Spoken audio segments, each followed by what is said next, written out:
पटना के डीएम से भी और तमाम जिम्मेदार लोगों से कि क्या आज तक इस पर कोई भी उनकी आंखों में दिखाई नहीं कुछ, ऐसा मोतियाबिंद हो गया है कि दिखता ही नहीं है अब आंखों से कुछ कि नीतीश चाचा की और बिहार के इन तमाम नालायकों के बारे में क्या समझते हैं। नमस्कार साथियों, बिहार सरकार पर्यावरण संरक्षण में नए नए आयाम स्थापित करती जा रही है।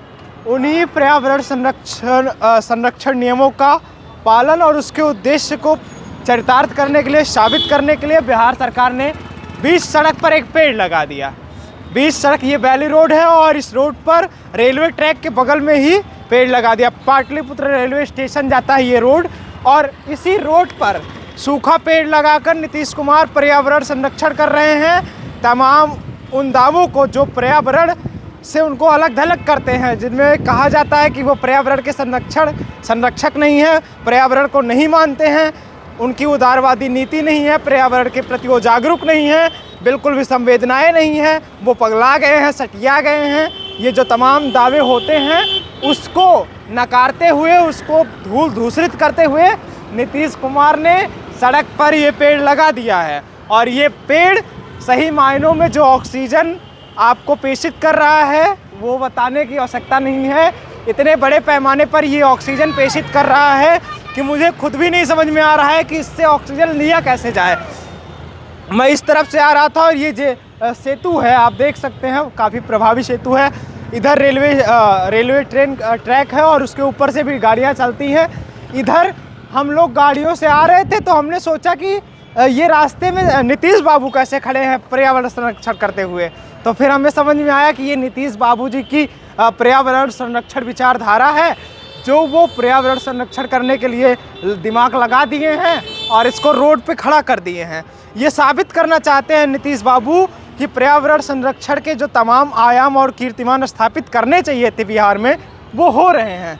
आपकी इस पर क्या राय है और बीजेपी और नीतीश की संयुक्त सरकार इसको किस तरह से पर्यावरण संरक्षण के लिए उपयुक्त मानती है, वो मुझे नहीं समझ में आता। अगर आप लोग महत्वाकांक्षा से भरे हुए हों और जागरूक व्यक्ति हों तो इसके विषय में पूछिए, इस रोड बनाने वाले से भी पूछिए और इस रोड पर चलने वालों से भी पूछिए कि क्या उनको ये इतना बड़ा जीता जागता मरण सेज नहीं दिखता, जिन पर उनकी अर्थी को कंधा देने के लिए कोई उपयुक्त विशेषता मौजूद नहीं है। बस वो आए और टकरा के मर जाए सीधा, इसी के लिए इसको रखा गया है यहाँ कि और भी कोई कारण है। ये जो तमाम विकल्प आ रहे हैं, हम बीच सड़क पर खड़े हैं और इस पर कोई रिफ्लेक्टर किसी भी प्रकार से नहीं लगाया गया है। हमारे सम्मानित छायाकार महोदय आपको दिखाएंगे चारों तरफ घूमकर।